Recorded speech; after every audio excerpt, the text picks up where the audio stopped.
จินโพก็เลิศจินเมเปิ้นว่านะสุดจินลูกก็เลิศจินลานไปจะนั่นศรัทธาญาติโยมทั้งหลายก็มาปะกันวันนี้เนาะศรัทธาญาติโยมก็สวดมนต์ไปแล้วก็ขอบุญกุศลปกปักรักษา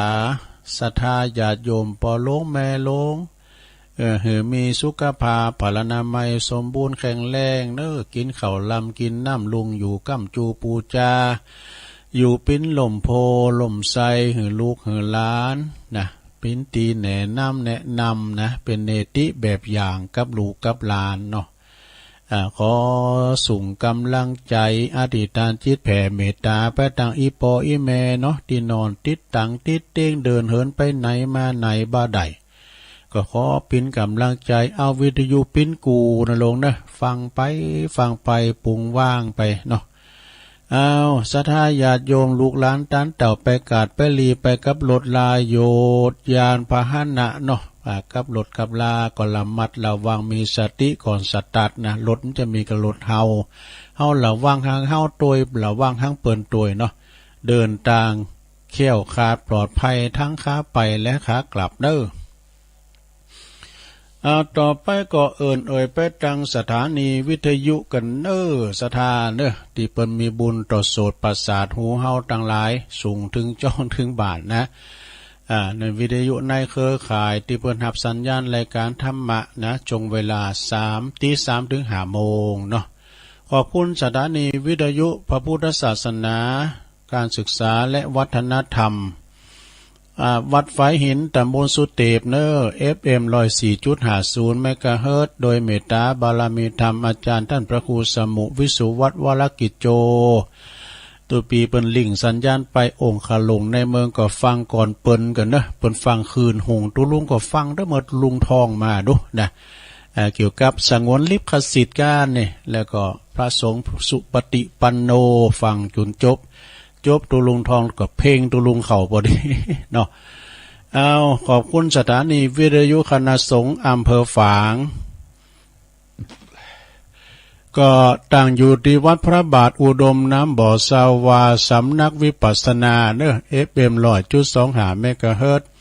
โดยเมตตาบารมีธรรมในพระเดชพระคุณหลวงพ่อท่านพระครูสุจิตานุรักษ์ด็อกเตอร์หลวงพ่อใหญ่เฮาเจ้าคณะอำเภอฝางแล้วก็ขอบคุณตุปีเจริญโชติธรรมโมนะตุปีเจริญนี่เปิ้นอยู่ปูนอยู่ไหนอยู่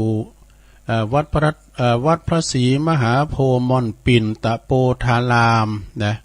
พระเจ้าตุ้นหลงนะก็ฟังเหมือนกันนะแต่เปิ้นห่างจากพระบาทอุดมมาหน่อยนึงเนาะขอบคุณตุปีโจวันนั้นก็ปะกันตุปีโจนะอันนี้ช่างเทคนิคควบคุมนะตั้งวิทยุโดยFM 100.25 เมกะเฮิรตซ์เมืองฝางขอบคุณสถานีวิทยุแดนดินถิ่นล้านนาตั้งอยู่ที่บ้านโฮงงัวตำบลนำบ่อหลงอำเภอสันป่าตองจังหวัดเชียงใหม่ FM 103.50 เมกะเฮิรตซ์โดยเมตตาโดยคุณรุจิสมบัติเงาคำ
อ่า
อ่า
ความ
อ่ำ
อ่ำ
อ่ำ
ไว้ตันหาเฮอใดหันชาตินี้ดังเก่าจี้ไขมานั่นแหละนา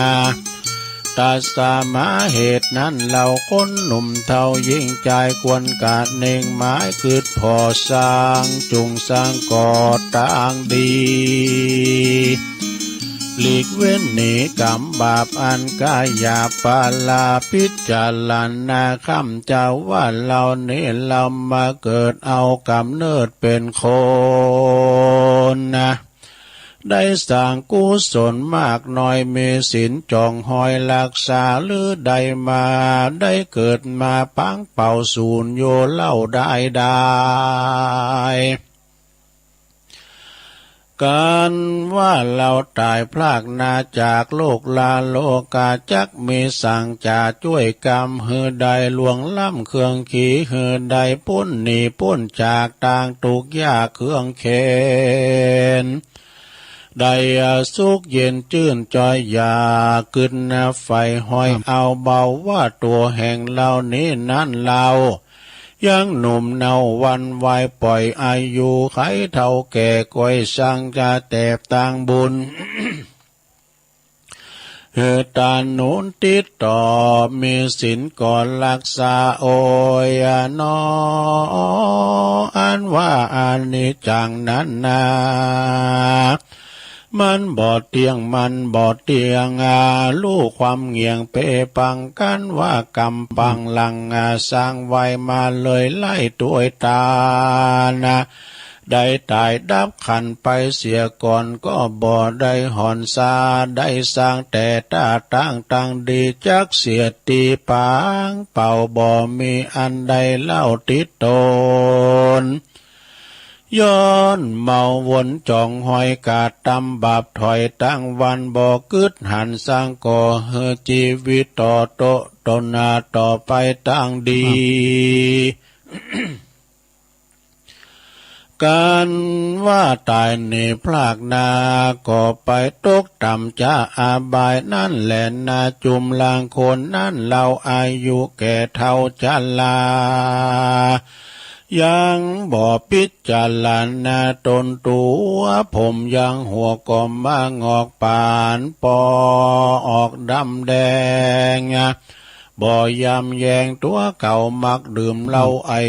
เมามายามบ่ละอายหลานลูกบ่รู้ผิดถูกอันใดจ้อยซอเมไหนบ่เว้นการลาเล่นไปสู่บ่ขาดอยู่เป็นอาจินบ่รู้จักศีลและธรรมนะเต้ามัวดำมืดบอดบ่แจงลอดหันใส่กันว่าเขามาไขบอกกล่าวเฮอลู่ข่าวกองงาม ไปสู่อาลามขวงแก้วเพื่อกวาดแผ่ววิหารยกยอดตานเขาน้ำวาทูพร่ำปัจจัยรับสินใสสะอาดฟังโอวาทกรรมธรรมมันก่อมาไขกรรมขมแป้ว่ากวยบ่แก่เติงตานะจากปกปันอุกไว้ก็บ่อาจสุขใดดังใจกินลงไปยินยากย่อมฝาดปากติดคำกองสินธรรมนั่นใจขอเอาไว้วันลุนจักกาตำบุญติดต่อมีสินก็รักษา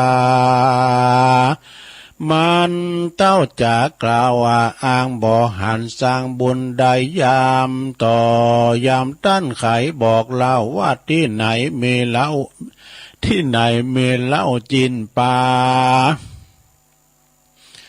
มันนัสสาจื่นสู่รีบลิงลู่ตัวไปบ่อนเมนไหนบ่เว้นการละเล่นทั่วโป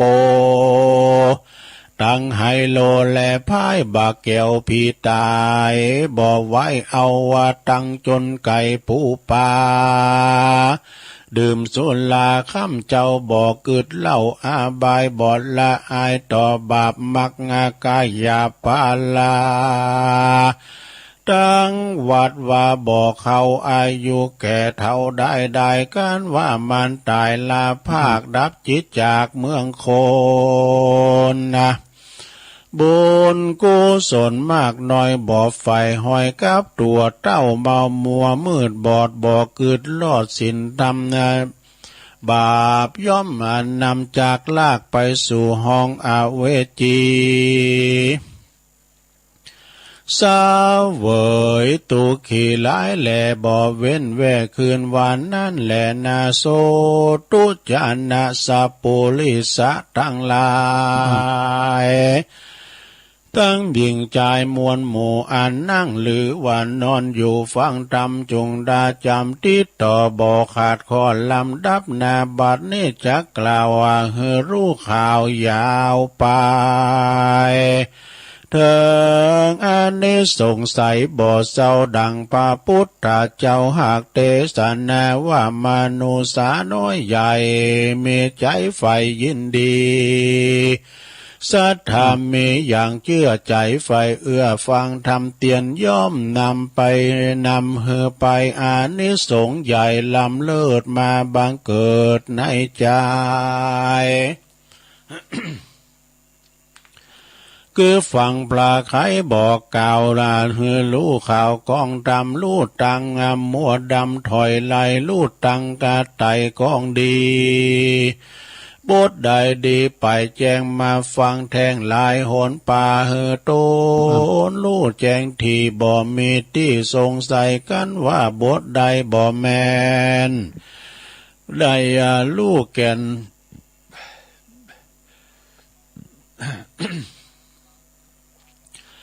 ได้ลูกแก่นสัจจังจิตของต้านผู้ฟังย่อมผ่องแผ้วเป็นดังแก้วปะพาอานินาอานิสงส์นินาภาเสดดีลำเลิศเลือลายกันว่ายิ่งใจน้อยใหญ่ฟังเลี้ยวว่าไปปฏิบัติตามย่อมสมความงามไฟหอยบอกกากาดก้อยไกลกลาแถมนัยยะหนึ่งนั้นนานักปราชญาจะไว้ในแต่ไทยโบราณว่าใดขายขานว่าไว้เถิงอานิสงส์ใหญ่ผาเสดกุลลำเลิศแต่ลาวว่าคนหนุ่มเรายิงจายาติกาหลายพี่น้องมิตรเกี่ยวป้องสหายคำใดอานิจจกรรมตายจากขันธภาคกายาจุมสาศรัทธาวงศาพ่อแม่มิตรเกี่ยวแก่ยิ่งใจยิ่งได้มีใจกานิ่งกืดลอดบ่ลัดทอดวางลาปาการมาม้วนหมุนนางง่ายทาอยู่ในสาตานแปลงใจบานน้อมไว้จีทูปไตอาเตียนดีเฮือตานมีข้าวน้ำวัตถุพร่ำปัจจัยฟังทำไปบอกขาดหลังน้ำหยาดไปหาผู้หมอลานาได้ยันละจากโลกีอานิสงส์มีบ่ไร16 โกฏใดเป็นไม้ต้านต่างหลายมวลหมู่จุงพรำรู้ตามเมดังบาลีแต่เก่าอันนักปราชญ์เจ้าเทศนา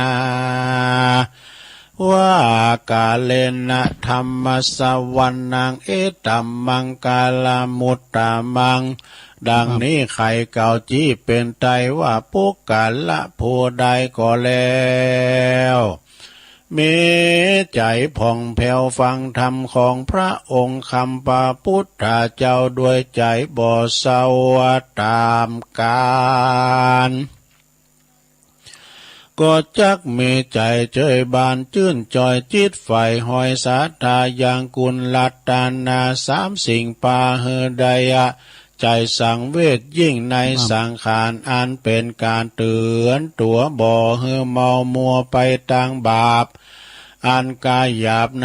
าเฮกายกาปุ้นจากต่างตุกยากอาบายเป็นมงคลหลายพระเสริฐปาเฮเกิดสวัสดีกันว่าตายนี่มวยม้างจากโลกกว้างเมืองคนย่อมเอาตนไปเกิดจันฟ้าเลิศเมืองสวรรค์ก็มีประการดังกล่าวมานี้แหละนะนิติตังขิยาสังวานาวิเศษจาห้องเหตุธรรมอานิสงส์ตานหาคนตายก็บังกรมสมเรศเด็จแล้วเท่านี้ก่อนแลสาธุสาธุสาธุเอาจบไปแล้วลงรับกันไปเห็นแล้วกาฟังตุเตทำมันดึงไปวอยๆตัวก็ถือว่าตุลุงได้อานิสงส์กะก็คืนโฮมรับกับมาฟังทำตุลุงอันรับเป็นอานิสงส์เนาะทำก่อมรับเนาะก็เตะจบลงไปศรัทธาญาติโยมมรดกธรรมเนอะอันนี้ในก่อนใกล้จากในธรรมขององค์พระสัมมาสัมพุทธเจ้าเนอะศรัทธาตานไปหาต่างญาติกาวงศาเปิ่นพีไตเก่าเนามึนก็ดีอาภามันบ่ได้เจนข้าคุณเป็นเก้าเจนข้าคุณเป็นแดนแสนเจนข้าคุณเป็นปลายเฮาบ่ขาดความกตัญญูฮู้กุลกตวิธีคิดจะตอบแทนคุณของพ่อของแม่เนาะ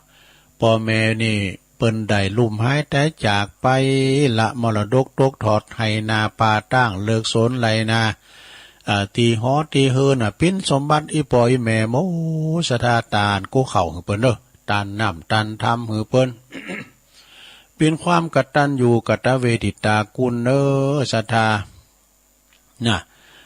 ได้กินได้ตามไปแล้วต่อไปตุลุงอย่าปันป้อนเกินเด้ออย่าอันศรัทธาญาติโยมทั้งหลาย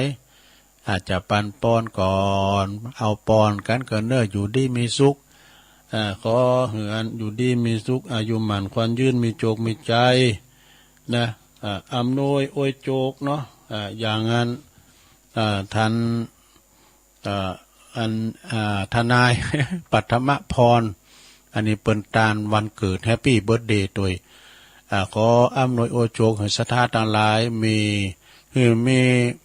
ขอให้มีความสุขความเจริญก้าวหน้าในชีวิตธุรกิจการงาน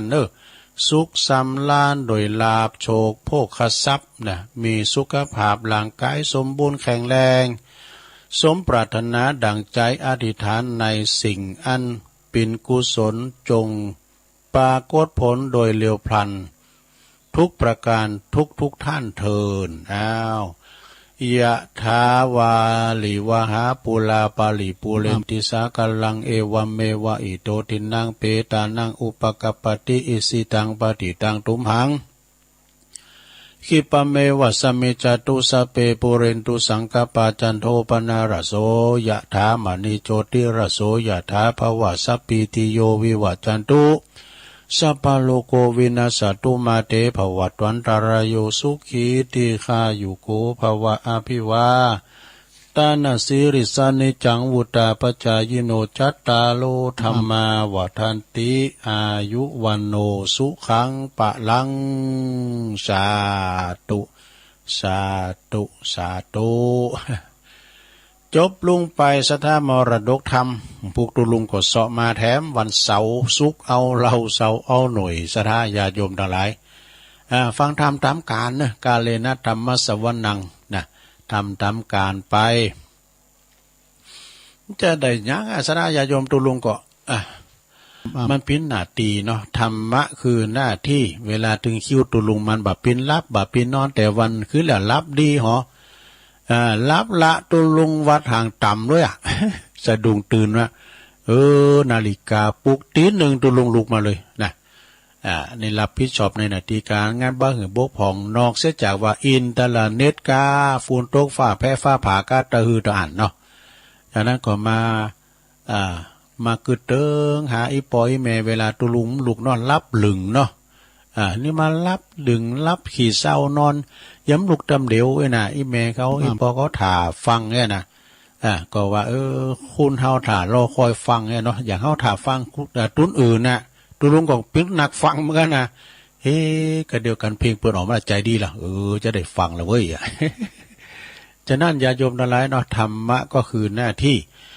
ตุลุงผมเชื่อหวังอย่างมาก็โดยจิตอาสามีกรรมห่อนกรรมหายอย่างไปโดยจิตโดยใจนะลงเนอะแต่แปลว่าถือว่าตุลุงเนี่ยมาสั่งมาสอนแต่ไปคืนอ่านนะมาปิ้นกูปิ้นกีมปิ้นเปินแก่เงาคลายความตุกโศกกันไปนะแต่หันได้ฟังได้ข่าวสารงานบุญบางคนนี่แม่เนี่ยมันจะมีหูตาติบเลยเนาะหันอันขอความอย่างสักอย่างที่แม่ก็ฟังกับวิทยุ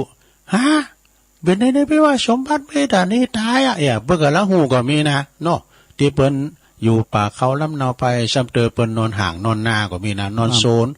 ฟังวิทยุเป็นกูไปนะไม่ได้เข้าบ้านเข้าจ้อง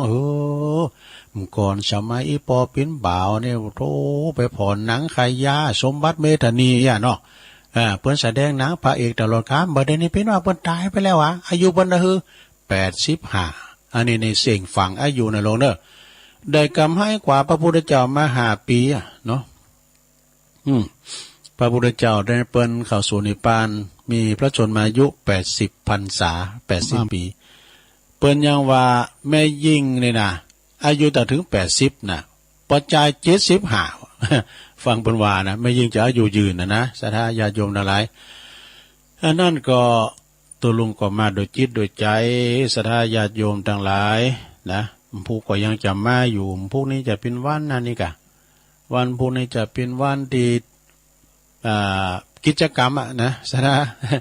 จะยกวัดมาบาทนี่กันเนาะบาเดนิตีสี่พระเดตุลุงผอนาฬิกาปิ้นโตเหล็กตีเมตตาธรรมหลวงปอพระครูโชติสุวรรณสอนวัสลาเปินถวายเอาไว้สองนาเนี่ยนี่นะเวลาตื่นมันซุบจับมันตรงกับเท่าไหร่คอมบดี4 โมงตี 4พอดีเนอะศรัทธาญาติโยมทั้งหลาย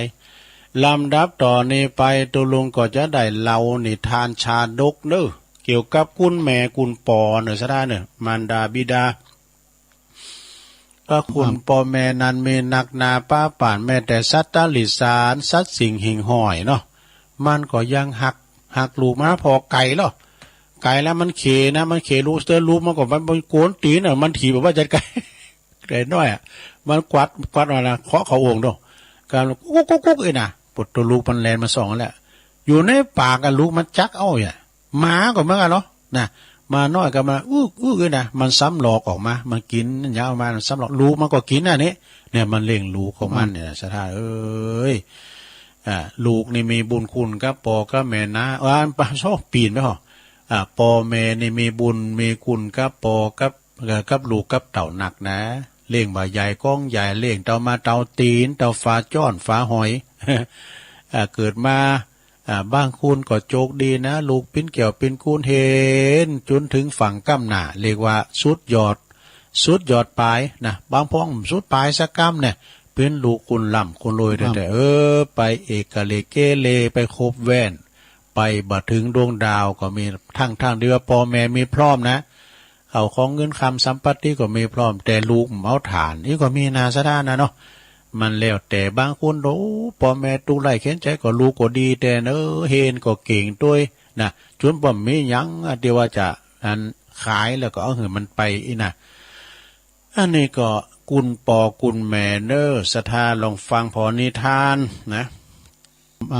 นิทานมาในชาดกเนาะนะสมเด็จก็ซ้ำไปพอนะศรัทธาอันนี้มันจะเป็นตัวจ่วยนะอันนี้มาเสียงสดๆนะญาติโยมทั้งหลายเดี๋ยวกันโอ้หนังสือนี่ก็เก่าแก่นะนะหลวงพ่อเอาหือย่าน่ะตัวลุงอันนี้ดูเฮียอยู่ปุ่นอ่ะเป็นนิทานโอ้ดีแต่โดนเรามาเนี่ยเธอก็ซองลืมแล้วก็มีนะเป็นนิทานชาดกแล้วก็เก่าที่สุดอ่ะโหลดไปพอกันด้วยนิทานเรื่องนี้ให้ชื่อเรื่องว่าชื่อเป็นว่าขุดทุกขตะบุรุษชื่อสุตนะเนี่ยทุกขตะนะซะนะทุกขตะแต่เป็นเรื่องปอเรื่องแม่เด้อมันนี่จะหือ2เรื่องด้วยกันเนาะยังมีนิทานอีกเรื่องหนึ่งซึ่งแสดงถึงอานิสงส์ที่ได้เล่งปอเล่งเล่งบิดามารดาว่าอาทิเตกาเลกิละดังได้ยินมาในกาลก่อนเมื่อนานมาแล้วครั้งนั้นพระโพธิสัตว์เจ้าอุบัติเกิดขึ้นเป็นคนอยากไล่เข็นใจเนอะเนี่ยเพิ่งเกิดมาเป็นคนตุกนะอาศัยอยู่ในเมืองปาลาณสีบำรุงเล่งปอแม่เล่งบิดามารดาก็คือเปิ้นอยู่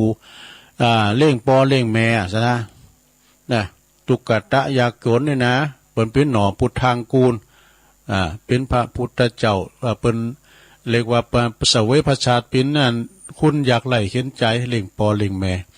ครั้นอยู่มานานเข้านั้นเข้าโอ้บุญเก่ามาถึงกรรมมาตึงปอก็ได้เสียแก่ชีวิตตายลงไปนะอีปอตายไปแล้วนะเปิดเลยว่าปอตายเหมือนอย่างก็เหมือนแพทย์แตกแก่เนาะแต่ก็ยังเหลือมารดาเหลือแม่อยู่แต่ก็เหลือแม่เพียงผู้เดียวตาทาราชาอันนี้เป็นบาลีป่ะนะครั้งนั้นยังมีพระราชาพญาปาลาณสีเสด็จออกพระพาทป่าเนี่ยกับเสนาอามาตย์ทั้งหลายเปิดแสวงหาเนื้อนี่ก็คือกวางฟ้านะหลวงเนี่ยเป็นลาสัตว์นะพญาเจ้าเมื่อก่อนนี่เป็นนักลาสัตว์กานี่สมัยเจ้าเนาะได้สั่งเฮือปากันไปนะเสนาอามาตย์ทหารข้าราชบริพารเนี่ยปากันไปเป็นหมู่ลุ่มๆพองก็เอาปืนแตะไปพองก็ปืน410นี่กะพองก็เบอร์12พอเอางอนเขาควาย สมัยนั้นมีเนาะ ก็สั่งเฮือล้อมบุรุษขวางกันตัวล้อมภูมิไม้แล้วก็ตรัสว่าสู่เขาเจ้าตั้งหลายนะพญาเจ้าเมืองสั่งไปนะ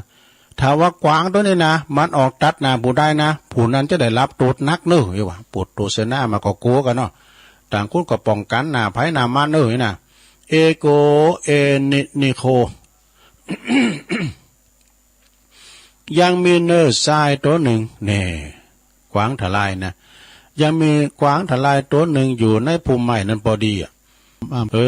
มื่อมันหันคุณต่างหลายตีวงล้อมขอมาโอบล้อมขอมาโอบล้อมขอมาโดยความกลัวนะภัยมันมาถึงว่าสัตว์ว่าคุณนะสะดามันก็กลัวความตายมันซุ่มอยู่ที่ภูมิใหม่มันกลัวความตายภัยมาถึงมันกลัวภัยความตายมันจึงวิ่งออกมาวิ่งไปตรงไหนวิ่งออกมาตั้งหน้าพระมหากษัตริย์หกมาออกไปตั้งหน้าพญาเจ้าเมืองว่ะพญาเจ้าเมืองจะได้รับตัวได้ก้าพระองค์ก็เลยทรงพระยิงทรงยิงได้เนาะทรงยิงเท่านั้นเอาธนูยิงไปดอกหนึ่งปรากฏว่าพระแสงสอนเนี่ยพระแสงขันธนูนะก็ไปถูกเนื้อทรายดันลบไปลบมาก็ยังถูกลูกศรอยู่เดียวเนื้อทรายนั้นลบไปลบมาดูแต่ก็ยังถูกอยู่นะแล้วก็สดออกมาตั้งหน้าของพญาเจ้าเมืองกันเนาะจึงกระทำเป็นเนื้อทรายต้นนั้นก็แกงลุ่มพ้องนะแต่งว่าโหไปข้างนอกก็ลุ่มลงไงนะทำเหมือนพญาเจ้าเมืองนะโอ้มันหาดเฮ้ยมันหาดมันปวดแล้วไอ้นะอย่างควายหาดสดายาโยงควายหาดเนี่ยมันหายนะมันก็หกไปสักหน่อยก็ลุ่มหกไปลุ่มบ๊อบลุ่มแบบนั้นนะกวางฟ้านตัวนี้นะไล่บอดตันก็ไล่เข้าแล้วก็โอ้กระเดียวตันแล้วฟันโดยพระแสงขันแน่ถึงแก่ความตายเนื้อทรายนั้นตายไปเลยแน่แล้วก็ถือเอาเนื้อทรายปีกมาถึงที่ต้นไทรใหญ่สาขากว้างคุมกว้างเนี่ยต้นไทรก็คือไม่ให้นะนี่โคธารามเนี่ยอันนี้ก็คือวัดไม่ให้ แล้วก็ประทับเสวยอยู่ที่หันเนาะแล้วก็บรรทมรับไปว่ะพญาเจ้าเมืองเตียวคนเดียวโลหกลายกวางฟ้านนะกะแล้วก็พอดีเสนามาลวดลายเติมเต้นเปิ้นก็ฟันกวางนั้นมาแล้วก็มาพักอยู่ปืนต้นไทรใหญ่อีกกันรับไปกำบรรทมไปครั้นตื่นมาบรรทมนะตื่นจากการบรรทมปรากฏว่าตื่นมาจากต้นไทรแล้วก็เจ้าออกมาจากต้นไทรนะตื่นมาแล้วเจ้าออกจากต้นไทร จะมุ่งหน้าสู่มัคคาตัสมิงคเนในขณะย่ำนันในลงเด้อปรากฏว่าเทวยักษ์นะมัคคาเทวยักษ์เขาคือยักษ์มันหักษาอันย่างต้นไม้ไทรนั่นนะมันสิงสถิตอยู่หันนะที่ไม่ต้นไทรนะยักษ์ตัวข้านี้เป็นพญายักษ์ใหญ่ ก่อนนะฟังโซ่อะไรตัวข้านี้เป็นพญายักษ์ใหญ่ได้จับกินขวางกินฟานจ้างข้าก็กินมาแล้วเนี่ยสมัยเมื่อก่อนเพิ่นซอดอฟังเป็นนิมนต์นำพอหันภาพนำก่อนเนี่ยเพิ่นซอก็น่ะคณะคำแปลงเขาเนี่ยคณะโบคำเขาเนี่ยคณะดาวลุ่งเนี่ยจึงจับพระหัตถ์นะจึงจับพระหัตถ์นะของพระราชาพระหัตถ์ก็คือมือกันเนาะจับพระหัตถ์ก็คือมือของพญามหากษัตริย์แล้วก็กล่าวว่าเจ้าคือใครเนาะมันจะมาเนาะจงเป็นอาหารของข้าปากแล้วเนี่ยจะกินแล้วเนาะยักษ์มันตัวใหญ่ปดโตตันนี่เป็นอาหารของเฮาจะกินทันเป็นอาหารวันนี้แล้วโอ้พญาเจ้าเมืองปาลานะสีหันว่ายักษ์ก็ตกพระตกพระไทยคือกลัวดำลงต้นโตหยุมได้ขาดสติแล้วตั้งสติได้ก็เลยกล่าวถามว่า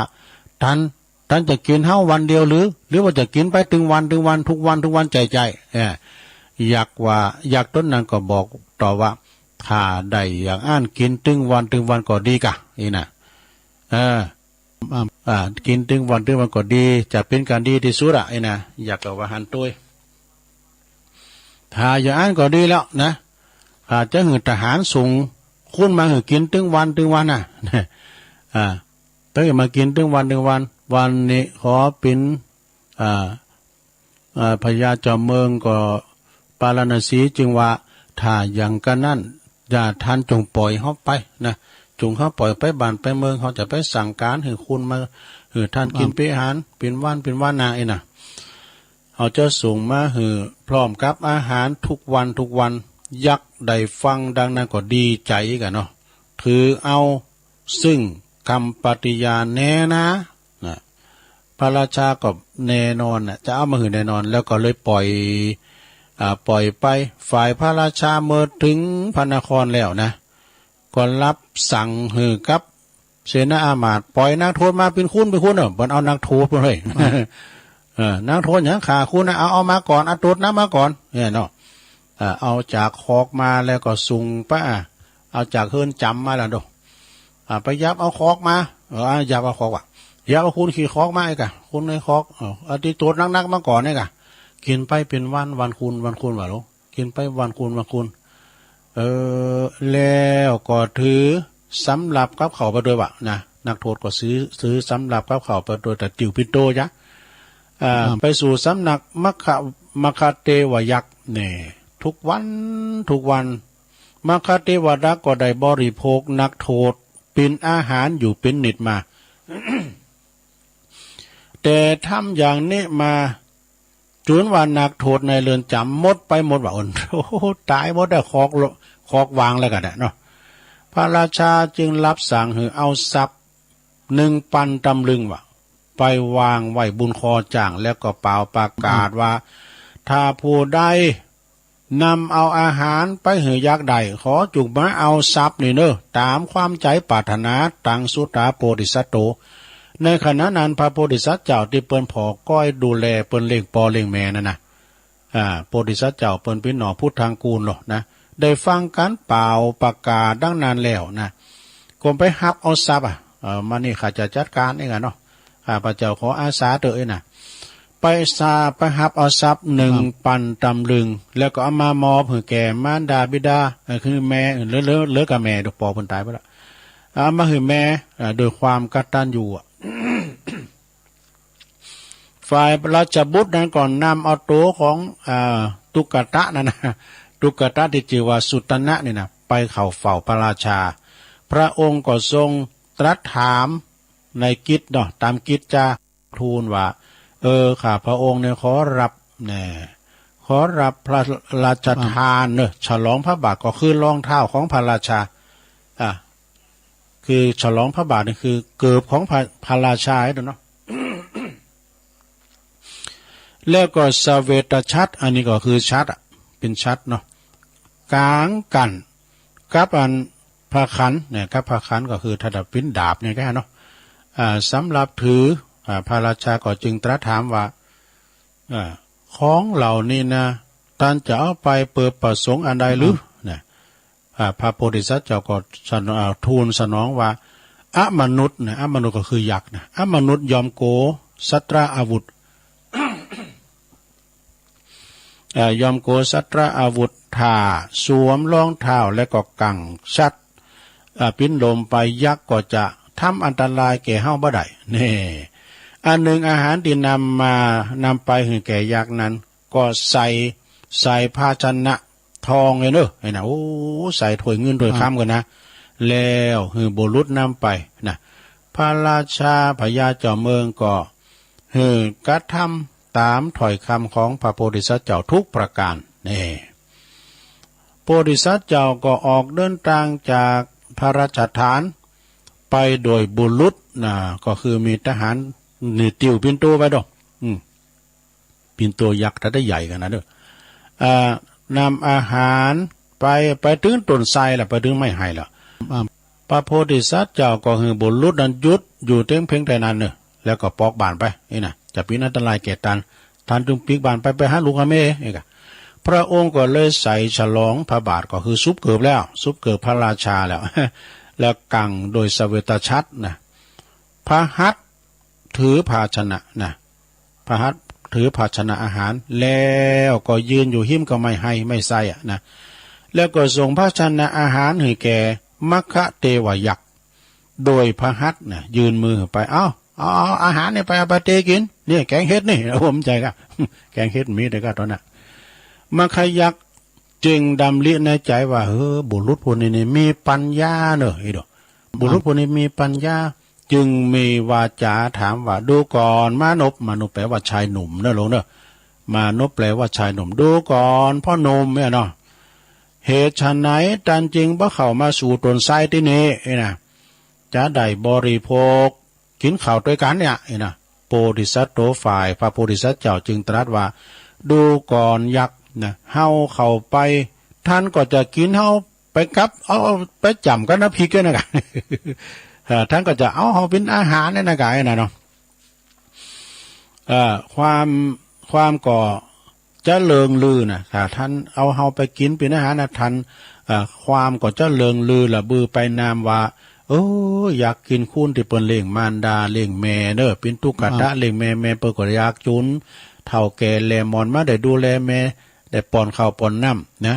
มนุษย์ทั้งหลายก็จะเล่าทันเนี่ยท่านนี่อักตันยูนะขาคุณดูแลแม่อีกอะมนุษย์ทั้งหลายก็จะได้บะมาส่งอาหารให้ท่านนะไอ้น่ะท่านก็จะได้ท่านก็จะคัดสนนี้นะโดยอาหารนะไม่ได้กินแกงเฮ็ดดอกอีกอะโอ้ยังยาวอยู่นะโลนะฟังไปเถอะนะรับไปท่านก็ไม่ได้กินอาหารนะตังสุตรามัคคเทวยักษ์เมื่อได้ฟังพระโพธิสัตว์เจ้าตรัสดังนั้นแล้วก็เกิดความเลื่อมใสในจิตใจว่านานเกิดความเลื่อมใสในใจจึงดำริว่าบุรุษผู้นี้กล่าวดีกล่าวงามเน้อปินสาละนะขั้นบริโภคอาหารแล้วก็เล็กล่องเล็กพระโพธิสัตว์เข้ามากันนิ่มปีนไผ่ละเข้ามารับอาหารจากกับเอาปินโตปิงไปเอกจากกับบาทตันจะได้หันหน้ามารดาข้าพระเจ้าทำอย่างทันละนะข้าพระเจ้าบกินทันละข้ากินบะลุงเพราะว่าทานเนี่ยเป็นคุณเป็นคุณกัตตันอยู่เล่งปอเล่งแม่เป็นคุณผอดูแลแม่ขาซักเสริญเนอะขาซักเสริญเยินยอปูจ้าน้ำจิตน้ำใจทันได้ผอดูแลแม่นะเนี่ยบุญแม่นะเนี่ยยักษ์มันหูกุลหูบุญยักษ์ก็เลยว่าท่านนี่จะได้หันหน้าปอนไปหันหน้าแม่หันหน้ามารดาก็หันหน้าทานให้เนอะนะโสโพธิสัตว์โตครั้งนั้นพระโพธิสัตว์เจ้าก็ได้โอกาสกันเนาะจึงหือโอวาทแก่มัคคะเทวยักษ์ว่าดูก่อนมัคคะเทวยักษ์แต่ชาติก่อนเนี่ยท่านได้ทำบาปกรรมมากหนักหลายท่านจึงได้มาเกิดเป็นยักษ์นะถ้าว่าท่านทำกรรมบาปไว้หนักท่านจึงมาเกิดเป็นมนุษย์ก็คือยักษ์นะตั้งแต่นี้ไปท่านจงฮับรักษาศีลห้าพลังบวรเนอะนี่นะหักศีลห้าเนอะหักษาศีลห้าเนอะเว้นจากการฆ่าสัตว์ปานาติบาตเป็นต้นนะไปฆ่าสัตว์ตัดชีวิตอยู่ในน้ำในธรรมอยู่ในศีลห้าเนอะเอาศีลห้าเป็นอาภรณ์เป็นติปึงเนอะศีลห้านี่มันหอมเลยนะเป็นกุศลหนตั้งสวรรค์ในเบื้องหน้าเนอะมาขยักนี่นะเมื่อพระโพธิสัตว์เจ้ามาขยักหักษาศีลห้าแล้วนะก็ป้ามาสู่เมืองปาลาณสีเอายักษ์มาด้วยวะป้ายักษ์มาสู่เมืองปาลาณสีพระมหากษัตริย์ก็มายินดีออกมาต้อนรับนะโพธิสัตว์เจ้าก็ยักษ์นั้นอยู่แต่ประตูเมืองนะหักษาเมืองเนี่ยแล้วก็รับสั่งคุณส่งอาหารแก่ยักษ์สินกาลปินิตเน่พระราชาจึงตั้งโพธิสัตว์เจ้าเป็นเสนาบดีตีเป็นอาจารย์นะส่วนว่าพระองค์ก็ตั้งอยู่ในโอวาทธรรมโอวาทของพระโพธิสัตว์เจ้านะบาลาสัตว์ขาสัตว์ตัดชีวิตแล้วมันประพาสศูนย์มันประพาสป่าแล้วนะทรงรับข้อปฏิบัติโดยยุติธรรมตามกำหนดนะครั้นพระองค์สิ้นชีพไปแล้วนะก็ขึ้นไปบังเกิดในเทวโลกเนอะแล้วก็นิทานเรื่องนี้ก็เปิ้นมาสาธกว่าหันว่าผลของการที่ว่าบุคคลที่เลี้ยงบิดามารดาเนี่ยบัดตกทุกข์ได้ยากมีอันกรรมอันจูปลอดภัยเขี่ยวขาดตลอดไปจบสทธาญาติโยมนิทานเรื่องนี้ยาวไปหน่อยนะ เนี่ยคุณที่กตัญญูเนอะสนาเนอะอย่างแถมเลิงเนี่ยเลิงในทางก็นี่ก็ยาวเหมือนกันนะยาวเหมือนกันเอาไว้ตัวหน้ากันเนาะไว้ตัวหน้าก่อนตัวลุงก็ยังจะมีเรื่องหลายอย่างอยู่นะสนาเราไปปิ้นตีเรียบร้อยสนาอย่าจงก่อนที่จะเราเนี่ยตัวลุงลงมาตีหนึ่งตัวลุงต้องเล็บด้วยกันนะเพราะว่าตัวลุงเนี่ยมันพยาปึกมันต้องอ่านลายลืมขนาดตัวลุงอ่านไปแล้วนั้นเราไปแล้วตัวลุงย้ำเข้าใจนะแล้วศรัทธาถ้าเข้าใจอยู่เนาะเอาแล้วศรัทธาญาติโยมทั้งหลายฉะนั้นก็ศรัทธาญาติโยมตอนนี้ตัวลุงก็จะขอโอกาสประกาศดักไปเนาะประกาศที่เปิ้นมาหอมวันนั้นไปซบเดินเปิ้นหอมบำรุงกะอินตาละเน็ตมาด้วยนะแต่เจ้านี่ก็ขอบคุณด้วยท่านอาจารย์วิสุวัฒน์วรกิจโจขอบคุณวันนี้แฮปปี้เบิร์ธเดย์วันเกิดของนางสาวปัทมพรอินเพลาอันนี้เป็นเป็นคงจะเก่งใครผู้ว่าความกันเนาะศรัทธาญาติโยมทั้งหลายทนายเนาะเป็นลูกสาวของเวลามากิตราอินเพลาเมสีพี่ยังขอน้องโจโหให้หน่อยเล่นดักไปนี่สมบูรณ์แข็งแรงโจดีตลอดไปเนอะจางเยอะนะกึ่งเลี้ยงแม่ดีๆเนอะอัมภัยคำสุขนะประวัติตุลุงยองให้ตัวร่วมทำบุญบำรุงค่าอินเทอร์เน็ตขอบคุณเนอะมาฟังกันต่อนะเราเนอะอันนี้ก็พออาทิตย์เนี่ยพอนานอาทิตย์เมสุมอนุวงศ์พอนานอาทิตย์นี่เปิ้นปิ้นปอจานโบกก้างนะเนอะสถาพร้อมลูกหลานบ้านโบกก้างตำบลโบกก้างอำเภอสันกำแพงเชียงใหม่ถวายปัจจัยอุทิศกุศลไหว้ภายภาคหน้าบำรุงสถานีโดยนะขอบคุณปออาทิตย์เนอะวันนั้นปะกันนะตอนบ่ายก็ว่าจะไปวัดเนี่ยนะวัดด้วยขอบคุณศรัทธาแม่บนลันนะแม่บนลันจำปาอิ่มพร้อมลูกหลานบ้านโบกก้างเหมือนกันเนอะอำเภอสันกำแพงเชียงใหม่น้อมถวายปัจจัยเป็นธรรมทานอุทิศบุญกุศลบุญเนี่ยอุทิศส่วนบุญเนี่ยไปหาแล้วก็หาแม่ปีน้องปู่ย่าตายายนะเจ้ากรรมนายเวรสัมปัสสัตน้อยใหญ่ทั้ง4 ตีน 2 ตีนจะทุกดวงวิญญาณเนอะหอมกันเตตุลุงก็สดไปสุดวาสานขอบคุณแม่เนอะสาธุเนอะมีปัญหาและเพิ่นก็ฝากเพิ่นท่านอาจารย์พระครูอภิวัตรก็ย้ำได้หือเนอะจะได้หืออันเมตตาเอาไปหือก่อนก็มาว่ากันไปทั้ง2 ซองวันนั้นพระครูเพิ่นปิดก่อนนะตุลุงก็จะได้เอาไปส่งเพิ่นเนาะอยู่ในตำบลเดียวกันเนี่ยเราวันนี้เพิ่นจะมางานเขาดังกันหมดเนี่ยกะลงทำบุญอันนี้ไปนางอ่อนชพรใจหลวงปออรชรก็อรชรพรนี่ก็ปุ่นอันนี้นามชัยยานะพี่น้องบาดโบกก้างมันในการนำกาไฟเด้อตัวลุงชัยวัดนี่นะเดินทางไปก็หันบ้านหันจ้องตั้งแต่อำเภอชัยปราการนี่นะบ้านเปิ้นในปิ้นบ้านทีติดแม่พันเด้อทุ่งเศรษฐีทุ่งเศรษฐีกันเนาะการนำกาไฟ1 2แม่พันเด้อลำรวยกันปิ้นแผ่นแน่นนาเนาะป้อบุญตันแม่แสงหล่าป่าไล่อันนี้จะได้ซ้ำยอดเนอะฟังเป็นประจำกันเตตุลุง1 2ขอบคุณนะแม่หลานเนอะไปถึงปูนก็มีแม่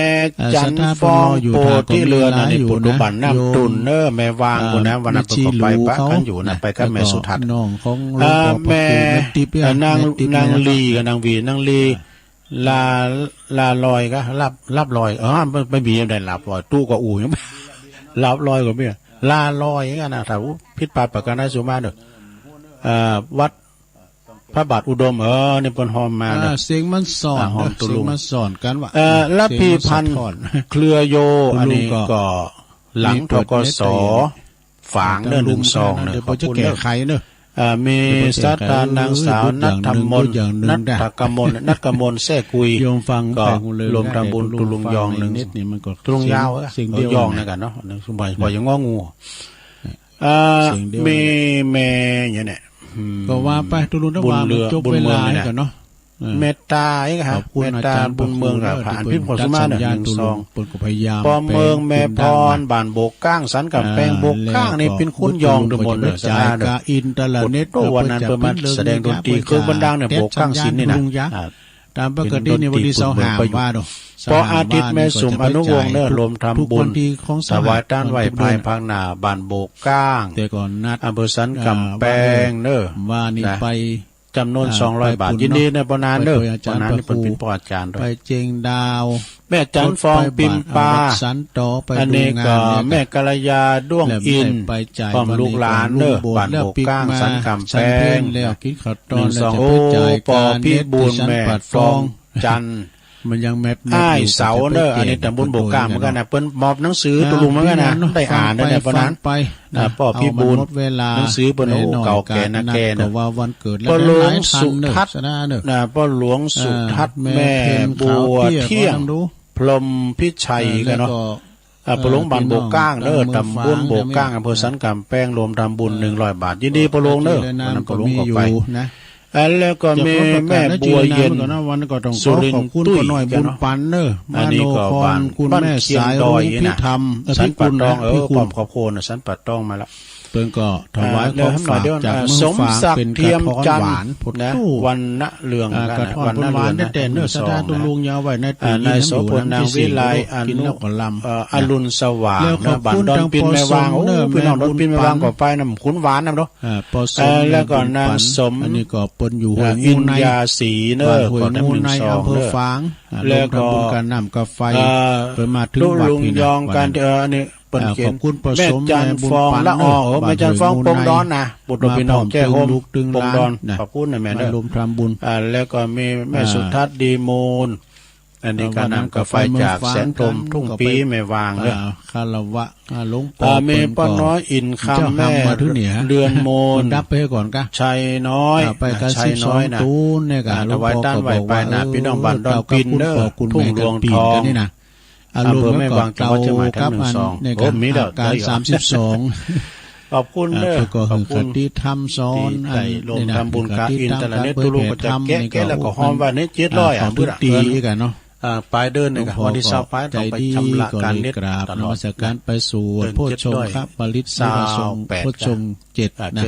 738กับหลวงพ่ออยู่ดีสบายก็เอาปอนด้วยกันเด้อเอาปอนตึงลงตึงลายเด้อออกรายการตึงมดตึงมนเลยเด้อสัพปีติโยวิวัจจันตุสัพพะโลโกวินาศตุมาเตภวัตวันตาลายโยสุขีติคายุโกภวะอาภิวาทานาสีลิสานิจังวุตตาปัจจายโนจัตตาโลธรรมาวัตันติอายุวันโนสุขังปะลังสีมหาโพธิ์มนปินตะโพธารามเนาะก็ไปเยี่ยมตุปีเลินโดยเนาะต่อไปตัวลุงก็ประกาศข่าวสารงานบุญสักหน่อยเด้อสถานเด้อแล้วก็ปิกมาวันนั้นปิกเด้อสารงานบุญนะอันพี่น่ะแม่เพนขาวเตี้ยมันยิบพิษมานะเจ้าภาพน่ะก็คือนายอุทิศนางพิกุลกิติกิจเนื้อศรีลาพรตานไปหาเจ้ากรรมนายเวรแม่คำปันจอมทันสันผู้เลยนะตานไปน่ะเจ้าภาพ3วันเนี่ยอันนี้ก็เจ้ามันได้ก่อนผู้กำวันเนี่ยไม่น้อยการว่าก่อนวันวิทยุดีไกลดักไปเองก็มันดักไปเนาะนั่นก็ผู้ก็จะเต็มแรงเพื่อทันได้ไม่น้อยน้ำแม่เจ้าก็ได้บุญด้วยกันด้วยแล้วก็มีก็วันที่พอสมศักดิ์ไม่เป็นข่าวเตี้ยโดยก็แจ้งความจำนงมาอันนี้ก็คือทำงานครูบาในวังก่อนเนาะขอเชิญรวมทำบุญนี่มันเจ้าโรงงานทำบุญอายุวัฒนมงคลครบรอบ59 ปี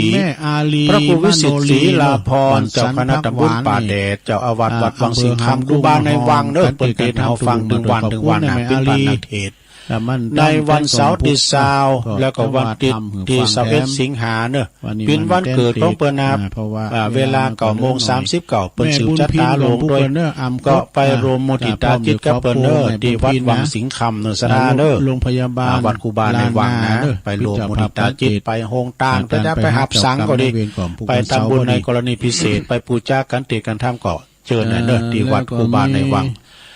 ทุกวันที่23วัดศาลาตำบลน้ำแพร่หางดงโดยเมตตาบารมีธรรมหลวงพ่อพระครูโชติสุวรรณสอนพร้อมเด็กคณะสัตยาเปิ่นก่อจานน้อมลำลึกนึกถึงนาตานหาครูบาทุกวันที่23ในเมตตาบารมีธรรมหลวงปู่ครูบาเจ้าอินตากตปุญโญเนอะเมื่อคืนก็ไปฟังเทศน์ฟังธรรมฟังสวดพระวิธรรมกันนะกินมาดแล้วก็มีทองตันเศร้าบันทาดอนชัยในวันบุญทาสุขเศร้าอำเภอนาทาจังหวัดละปูนวันที่5ที่6นี่เป็นมาพฤศจิกาปุ่นนะตูลูเปิ้นเนอะ ท่านพระครูวีร จังห กิ วั จ ดโห ส ง ถา โหย พร ตำบลหนองโยงอำเภอ เปิ้นปิ้นเจ้าคณะตำบล เวียงหนองหลองเด้อเปิ้นจะมีงานบุญ ปิ้น ทอด เจ้าก ฐิน คณะ แล้วก็ ตำบล ตานวิหารด้วยเนอะเปิ้นแปลงวิหารมาหลาย แล้ว ปี เปิ้น อะ ก็ นะ ปา วันที่ห้านี่ก็มีพิธีพราหมณ์บวงสรวง โยมหน้ามาด้วยวะนะ เตหลวงพุทธเทวดาสิบกยันฟ้าสิหาจันดินแล้วก็มีสวดมนต์ตานด้วยสวดเบิกด้วยนะควรขอติบด้วยเนอะ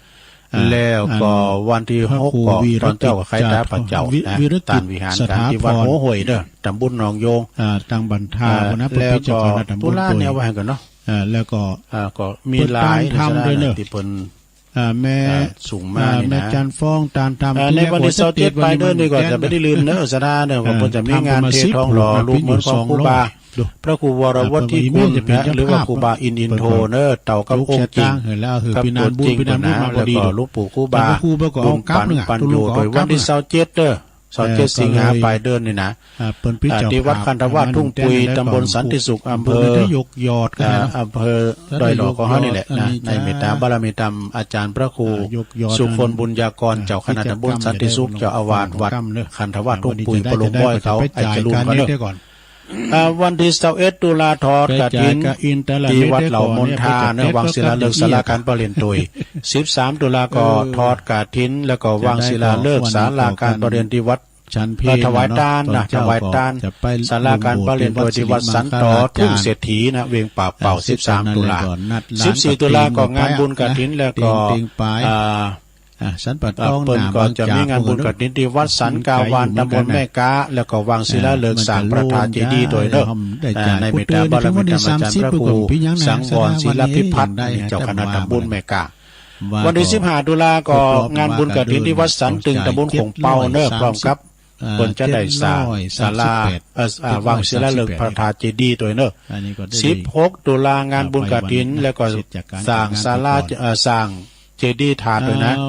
ที่วัดซบแจ่มฝั่งซ้ายตำบลบ้านแกะอำเภอจอมทองที่วัดก็ติดน้ำติดธรรม 7 พฤศจิกายนก็งานวางศิลาฤกษ์พระธาตุเจดีย์นะบ้านโป่งเนี่ยวัดบ้านโป่งตำบลหางดงอำเภอหอนสมรูปน้องนางสาวพัทรวดีสุดาคำน้องการน้องนี้ปัจจุบัน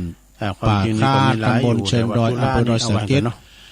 เพื่อพิจารณาตลอดภาษาบุญจะตีทันแล้วนะตูน้อยตูลุงเขาซ้ายก่อนเนาะแต่ไม่ได้ติดก็คือเพิ่นก็จะมีกินมีการสลากหักไม้โตยกะแล้วก็จะมี คุณโยมพี่ยุพินพี่น้อยหอมมาลาอันนี้ก็เปิ้นอยู่แม่อยู่ก็ทำบุญการทำตลอดวัดสาแม่อุ้ยน้องแม่ครูน้องรักด้วยนะ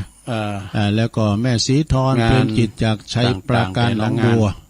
แม่สวรักษ์สุภาวงศ์ครูบาอาจารย์จากแม่ทลบชัยปราการน้องเบลด้วยเนอะน้องเบลแต่ละวัดเนี่ยกฐินเนี่ยแล้วก็วร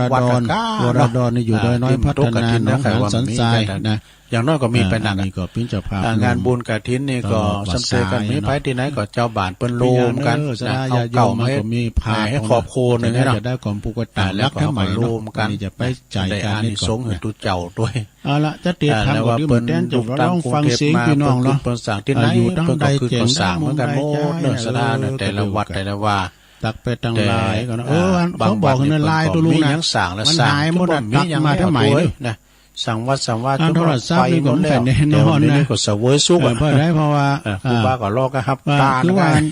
บ้านหน้ากำบ้านได้สมองละเป็นน้ำแป้งเขาบ่ละเน็ตตัวลุงนะถ้าไผมาต่อจากครูบาเนี่ยบ่ต้องเสวยสุกเลยนะว่าเข้าระบบใหม่หรือว่าลายนะโปรแกรมไลน์เข้าระบบใหม่ก็ลองเข้าระบบใหม่หายหมดอ่ะจะตักตั้งลายทั้งเก่าหายหมดอ่ะตักมาใหม่ดูตักมาใหม่โอ้เดี๋ยวก่อนเนอะเดี๋ยวในวันพุธนี้ก็มีกิจกรรมเนอะสถานเนอะนะเดี๋ยวโทรขอมาใหม่แม่ศรีดาจากเวียงป่าเป่าตังมานะฮะแล้วก็มีคุณแม่กันดาศรีเนตรฟังอยู่ฟังเพลงเพราะดีจะตั้งออนไลน์โทรมาลงพงตั้งมั่นเลยเนอะพงตั้งมั่นแม่พันธาวันนะตื่นมาก็ได้ยินเสียงให้กำลังใจตุ้ลุงเดินแม่พันในปูนไปอยู่ป่าแม่แดงแม่สีท้อนะบ้านสวนเลยหล่อโดยดีนานเนาะบรรจงการท่าวงการตัวแทนนำดิบเนื้อแม่ชีจินพานีอู่ทองนะแล้วก็มีเอกพงษ์ตรึงใจแม่สายพินก็คือจังซอง นี่ก่อนชายน้อยก็ส่งกำลังใจมาของสีแก้วฟันจากสันกำแพงไปลงสายฝนจันคุณนะอันนี้อยู่เว้นอยู่น้องผาขาวแม่สุทัศน์ดีมูลจากแสนพรมทุ่งปีหรือว่าอยู่แม่วางเนาะโอ้ปอเล่งนะลงกิติวงศ์ปีไอไตโหสาธุสาธุเนอะแม่อายปุ้นสันคุณมือเนอะส่งกำลังใจไปด้วยแม่จีกันในสายยาจากเว้นเข่าฟังอยู่แม่จิรพันธ์โมป้อกราบไหว้สาธุลุงฟังอยู่เจ้าชัดเจนดีนะอันนี้อยู่แม่ขาจานหนองบัวพุ่นนะเวียงป่าเป่าเจ้าอธิการวิชาสุจินโนนะสุปีเฮาเจ้าคณะตำบลมงน้อยวัดป่าตาแปดการปอปูสุทัศน์คันทวังโดยเนอะปลงมงคลมนชีพปลงโรยเนอะอันนี้อยู่น้องเอิกฟังเป็นประจำนะผู้คนแปดตั้งกำแรงเบื้อได้จะเตียทำนะแม่พันโดยเนอะแม่พันยาหน้าตาลหลังวัดหวันไหวฟังอยู่ผู้วันเสาร์ก็มีปียุพินหอมมาลาพี่น้อยอันนี้เป็นอยู่แม่โยกเรื่องหนาสารกลางเวียงเชียงใหม่แม่หลวงสุมาลังกาพินจากป่าห่าเนื้อตำบลเมืองจีฟังตุลุงอยู่เจ้าเนี่ยแม่ครูทองคำที่วงคำนะอันนี้เป็นอยู่ปูนบ้านนั้นวันที่28ก็บ้านเสาหินสีบัวบานพี่น้องสมอด้วยนะแม่ครูยากศนจากเชียงใหม่ตัวกำลังขอบคุณเด้อกับไว้สาครับเอาแล้วสดาญาติโยมทั้งหลายตอนนี้ไปตุลุงก็จะเปลี่ยนบรรยากาศเด้อตุลุงจะเปลี่ยนบรรยากาศก็คือหมายความว่าจะเปิดสายสดาตุกันเข้ามาเป็นกำลังใจตุลุงวันพุธตุลุงก็มาอยู่นะ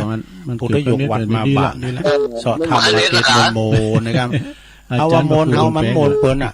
ถึงวัดกี่โมงครับสวนน่ะโอ้วันนั้น3 ปีอ่ะ3 ปีออกเทป8 5 โมงก็6 โมงโทรมาที่เบอร์0955650650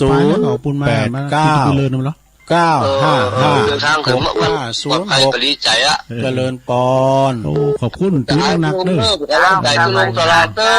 ขอบคุณสะผู้ก้อยตั้งใจทำไมทุกวันเสาร์เจริญปอนฟังกันนะจ๊ะเจ้าแม่อมรขอหมู่ทิตาผู้บาบุญปันปลอกมาตันวันเกิดเนื้อเจ้า19 สิงหาเอาหนุ่มเจ้าเป็นเนื้อเจ้าอวยพรหลวงพ่อโอ้แม่ฟองก็เอาเสียงเหมือนกันแม่จันฟองแจ่โฮมเนาะหลวงพ่อเสียง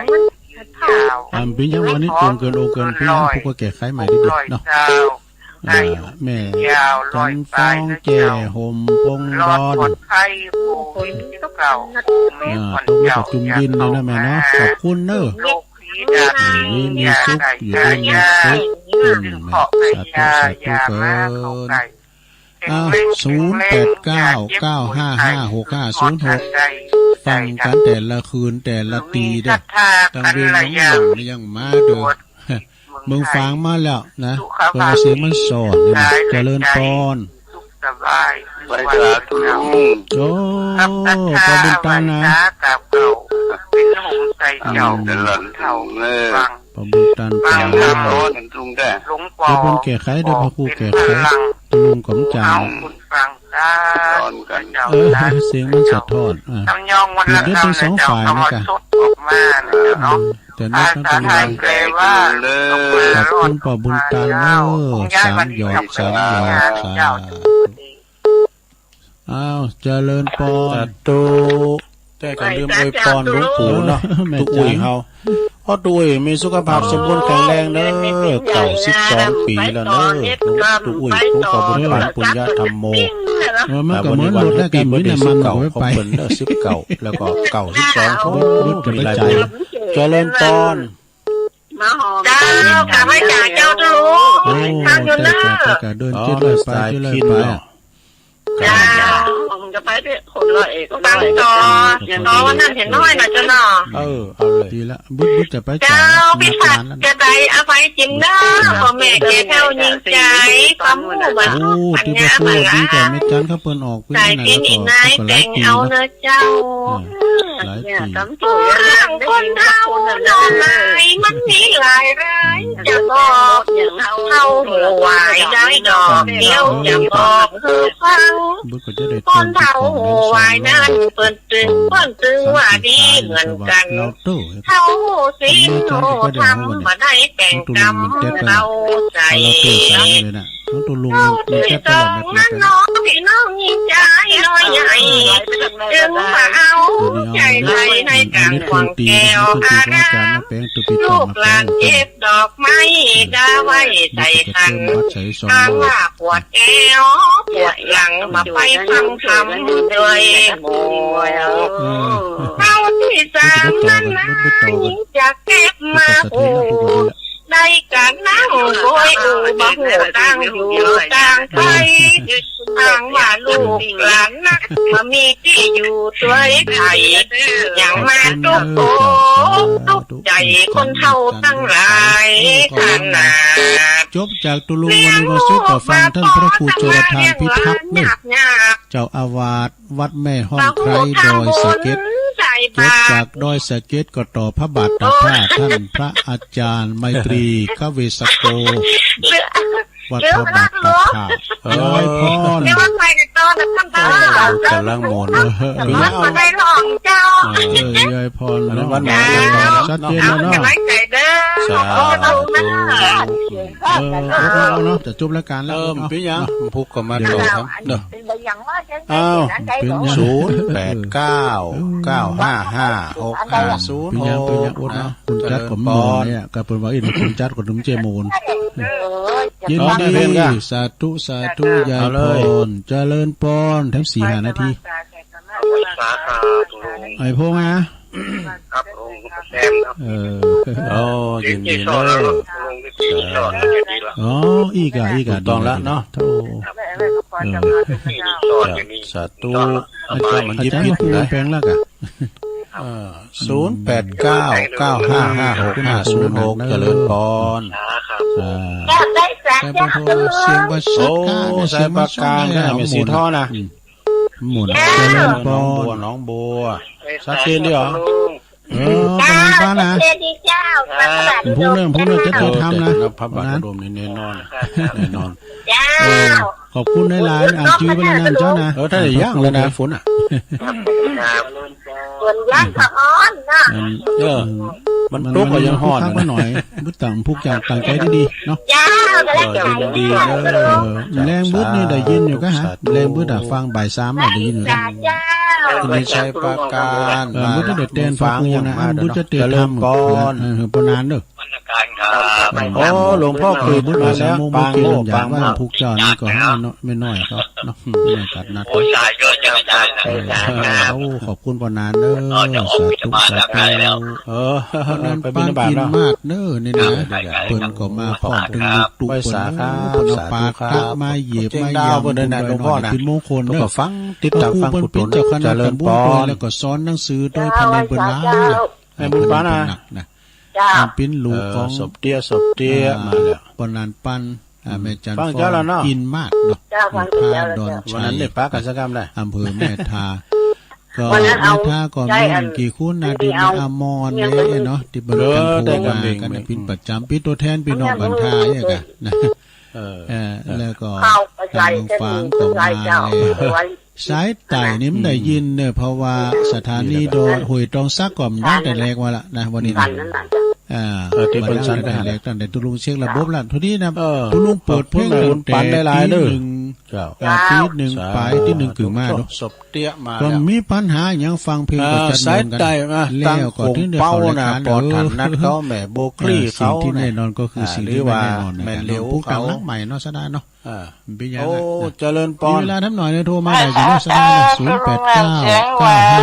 089955650โทรมาเช็คคุณเช็คสาย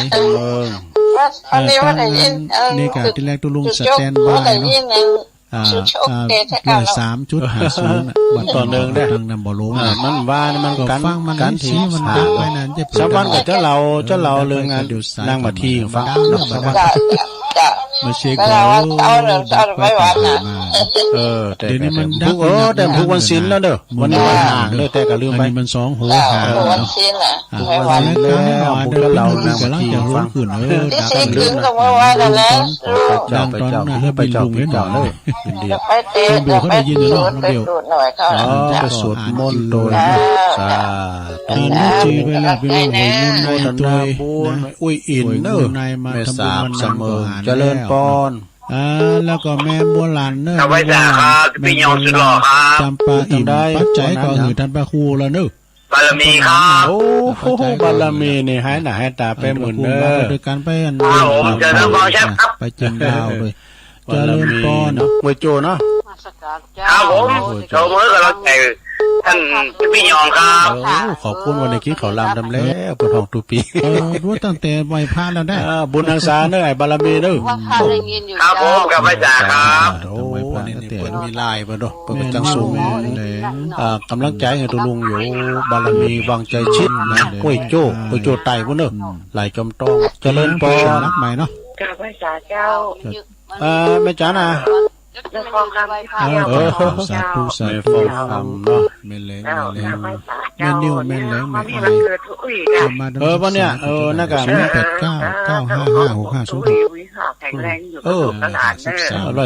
อยเนี่ยเนาะก็มีแม่สีทอนน้องบัวชัยประการยายน้อยนักการก็ทั้งแม่แสงก็หายไปเนี่ยมันลาเจ้าหายเป็นน้อยบุญปั่นมาโนคนขอบคุณตื่นลำแต่เอามาถวายหลวงพ่อโทรมาหาตุลุงตุลานก็เด้อตื่นบนลำแต่ว่าโทรหาแม่ฟองจันฟองแก่ผมแม่ลำปางแม่มาโนบ่มือแก่จันฟองน่ะก็บุญตามป่าไร่3 ยอดเนี่ยแม่จันเดินใสเปิ้นสลับไปหน่อยเดี๋ยวเปิ้นพุ่มมาซอให้ใหม่นะซอตันลึงยายพรน้องบัวแดงเจริญปอนยายพรน้องบัวแดงไอ้คนบานแซมแล้วก็วันนั้นแม่หลาไปเนอะอินมากบุญตาได้ไปแม่นิ้วแม่แหลงแม่อายได้ไปก็ในวันนั้นก็ยังอ่ะนะเทียบอันจะว่ากันใหม่มันนั้นพอดีมันข่าวงานข่าวดำเป็นอย่างก็เปลี่ยนกันไปไปคนไปอยู่พี่น้องกันนะไปคนอยู่คนนั้นดีแล้วใหม่เนาะพิษผักไปสุมาอภัยด้วยเด้อด้วยความตั้งใจแท้ๆไปจ้าลุงเด้อขอบคุณปอนเด้อสาธุสาธุตกกามจากการมันป่าไล่อินเทอร์เน็ตอินเทอร์เน็ตสถานเนาะจะดีซ้ำยอดสถานญาติโยมทั้งหลายเจริญปอนศาลาไปปัดไปกวาดไปเช็ดไปอยู่วันนี้วันพระใหญ่วันนี้ก็ไม่บุญวันนั้นเด้อตื่นขึ้นมากันได้ยินเสียงน้ำเสียงธรรมจากตุลุงเลยเจ้าแม่จุกแก้วศิลาพรสิทธิบ้านห้องปูนนะตุลุงวันที่ตุลุงปล่อยวันที่17วันนั้นนะอนุโมทนาบุญด้วยเด้อไม่ได้ปล่อยกับเพื่อนนะเจ้าปีหยังเขาก็ฟังตั้งหลังเพื่อนถ่ายทอดเนาะเจ้ากับไรจ่าเด้อตุลุงสาธุเจ้าตูทีมงานไฟหินเปิดดึงไปถ่ายทอดโดดตัวเป็นหนุ่มเขาน่ะ13นี่ก็จะไปถ่ายทอดบนน่ะกับปันสันต่อเจริญปอนเอาไว้สาเจ้าตุลุงอันนี้แม่ยังเหรออุ้ยสาวเจ้าอุ้ยสาวคุ้มตะวันมันน่ะแม่ฟังมันขำพอโอ้ตีบ่นๆเนาะเป็นกว้างขวางเนาะกว้างกะโลธรรมวัฏทานมนก็อันวันโนสุขังอะไรก็มาถามมันบ้านมาสงสารคนโง่คนทุกอย่างวันนั้นพอได้เปิ้นนั่นก็เป็นแห้งปัญหาสมศักดิ์หวนขนาดมันขำนั่นน่ะขอบคุณแม่อุ้ยสาวเด้อคุ้มตะวันจบจากตุลุงแล้วก็ฟังท่านพระครูชลทานพิทักษ์ในวันศุกร์นะวัดแม่ห้องไคล้ปัญจมเตธรรมแล้วจบจากแม่ห้องไคล้แล้วก็ฟังพระบาทตากผ้าท่านอาจารย์ไมตรีมโนรีหรือว่าเขาเวสโกเนาะวัดพระบาทตากผ้าติดต่อกันไปเลยเจริญปอนมาจากการเช้าจุลุงโอ้ยายพรล่องวัวแดงยายพรมาแล้วฟังเจ้าแล้วเนาะรับตัวกันฟังไปรับไปเนาะรับฟังอยู่อ่ะอยู่ดีกะยายพรรับตั้งปลายทำแล้วเนี่ย ขนาดรับลูกมาโทรยังติดนะดอกเปิ้นกันเอาเด้มเจ้าเปิ้นลูกมาได้ตีสองบ่ยำติดฟังไปติ๊กๆเด้อก็เดี๋ยวก็ฟังครูบาแดงทำเด้อจ้าสาธุสาธุยายพรนะบุญรักษาเด้อยายพรในเปิ้นโทรไปโทรนะเก่า6ปก็โทรไปเขากุตุนโกงอ่ะนะเจริญปอนก็สาครับลุงคนนั้นปั้นเนาะประจานมาแล้วเบอร์ไม่จัดโทรฮะเบอร์มันของมันโทรศัพท์ของตัวมันไปหมดได้ปิ้นหยังทั้งไปก็ได้กะโอ้ปนันปานอินมาดเด้อนี่นะประจานจากท่าดอนชัยเจ้ามาแล้วครับโอ้ขอบคุณปนานเด้อเจ้าสาธุปนันไปกดติดตามตลอดเด้อลูกเป็นพระครูกันเด้อสถาพรแล้วก็พระครูสถาพรเจริญปอนไหว้แต่ครับอ๋ออันนี้น้องโกบ่าปัทนัทโอ้ปัทนัทแต่ก็มาแล้วปัทนัทเป้าอยู่แล้วครับจัดเจนดีครับผมเป้าหมูสีมาแล้วครับผมเป็นกำลังใจทุกลูกนะครับขอบคุณปัทนัทได้หลายเด้อไหว้แต่ครับสาธุก็ลืมไปกับว่าเนี่ยวันเกิดของตัวอุ้ยแต่แม่แม่เป็นแปมปันป้อนไปแล้วเป็นตัวแทนคืนสีขาวแม่น้อยกาดนัดเจริญปอนยังไงสาเจ้าทุลุงฟังอยู่เจ้าแม่สายทองเนาะจ้าฟังกันเจ้าจำเดนิทอนมันต้องปรุงนี่ดีหลานเครื่องตะฮักประวัติสองปีพันทุลุงจังหันมาตอนนี้ก็เจ้าผ่านกันแต่ห่างห้อยซอยนี่นะเจ้านะตอนนั้นก็เคยผ่านนี่อยู่กับลูกได้เป็น6-7 ปีเขาไม่ได้ทำอาหารให้เขาไม่ค่อยไหวแล้วก็เลยไปอยู่บ้านอาจารย์ก็เขาทำหือเฮากินกะกับเนี่ยมันบั่นปลายชีวิตเฮาเปิ้นทำปัจจัยไปการหั่นนี่กับลูกเลยเนี่ยคือฝันเดี๋ยวเงินเดือนก็กินนะเจ้าดีแล้วเป็นดีแล้วพออนุญาตนั้นทุลุงเพราะว่า9 หมิ่น10 หมิ่นได้หมิ่นประมาท9 ขาด10 ขาดที่ได้ศาสกินศาสธรรม9ทำที่ทำถ้าทำบุญ9 กุล10 กุลถ้ากุลพ่อกุลแม่9แผ่10 แผ่ถ้าแผ่เมตตา9 หา10 หา9 หาพระนิพพาน9 ตานจิตตานเจ้าตานจิตนาประทานนะทุลุงสาธุเจ้านะเจ้าพุทธนาสาธุเจ้าแม่สายทองทำสายเนี่ยเนาะเจริญปอนครับไหว้สาทางอาจารย์ลุงยองมาแล้วสายบุญจะปิดรายการวันนี้ขออวยพรให้หลวงตุ้ยคุณฝันเนอะแต่ให้จะมาแต่ว่าเราบอกเลยโยมหลานทั้งหลายขออวยพรให้ตุ้ยอันนี้มันเงินยาวถ้าอยากถึง100 ดาวอย่างนี้ตุ้ยเนอะลุงยองก็เอาไปสัก200-300ก็พอกันวันเกิดมาได้อันเซอร์ไพรส์สักหน่อย20 ธันวาคมก่อนปลายปี20 ธันวาคมโอ้โทษถ้าเป็นข้าราชการได้เกษียณสุดท้ายไปเลยนี่เนาะมันจะพ่มพามบริวารวัดมอนฤาษีป่ะเดี๋ยวโอ้บริวารของวัดหางเขาคูสุเมธบัวนอกพี่นี่ขอโครงการก็จะเร่งมาเน้นนะ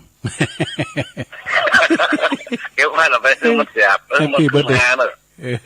เดี๋ยวนี้มาแปลงนะทุลุงนะการพูดเขาว่าแปลงหรือเข่าว่ะเข่านี่กิโล5 บาทมากิโล7 บาท7 บาท8 บาท10 บาทมันเรื่องมาเนี่ยนะเขาบอกมาเพราะว่าอาหารญี่ปุ่นแบบแห้งเขาเนี่ยอาหารสดตามมะเขือเนาะแต่บางวันชอบไปบิณฑบาตกับการตามมะเขือก็แจ้งหม้อแล้วทุลุงพุทโธเขากินตะไคร้ก่อนลุงถ้าถึงวันเกิดก่อนผมจะไปขอนปันตอนที่วัดโอ้ขอบคุณลงนาเด้อโอ้ไอ้ปั่นอย่าครบจะได้70ผมจะกฎหมายเลย37 36 37เลย36 มาแล้วเนี่ยเอาอยู่ดีมีสุขให้ปิดให้รายการนะครับไหวสาธุอย่ามาโกนักสาธุก็ภาพดีๆเลยแข็งแรงเลยสาธุขอบคุณเลยหลวงพ่อมานิษฐาวโรเปิดมาปันจกโอใจตุลุงโดยขอบคุณหลายๆเนาะเอาตุลุงขออนุญาตกันเนอะลงเนอะกระเดียวครูบาแดงผมจะเข้ารายการต่อจากตุลุงนี่นะวัดปูนวัดแม่ห้องใครท่านพระครูโจรทานพิทักษ์เนอะครูบาแดงเนาะ ก็จะโทนสายยายน้อยกาดนัดตนมาปันโจกอวยใจปินก้อนลำนำกับตูอุ้ยเนอแล้วฮะแม่น้อยนี่ป่น28สิงหาเด้อว่าอย่าปันป้อนแม่น้อย28สิงหาเด้อนะเนาะแม่ไหนก็แม่น้อยเนาะ28สิงหาแม่สายพินกัลยาตุงสารผู้มาซอแถมใหม่นะแม่เพนขาวเตี้ยจากเวียงหนองหล่องนะแม่สีทอนหนองบัวชัยปราการหลวงพ่อกฤษนะจากปางโมกมาแม่บุญปันศพเตี้ยแม่อุ้ยอินแม่สาบเสมิงไอบารมีวังใจชิดจากห้วยโจ้จอมทองนะแล้วก็มีแม่ฟองคำทิพย์แก้วแม่พ่อบุญตันป่าไร่เจดีย์สำหยอนแม่สุกแก้วศรีลาพรแม่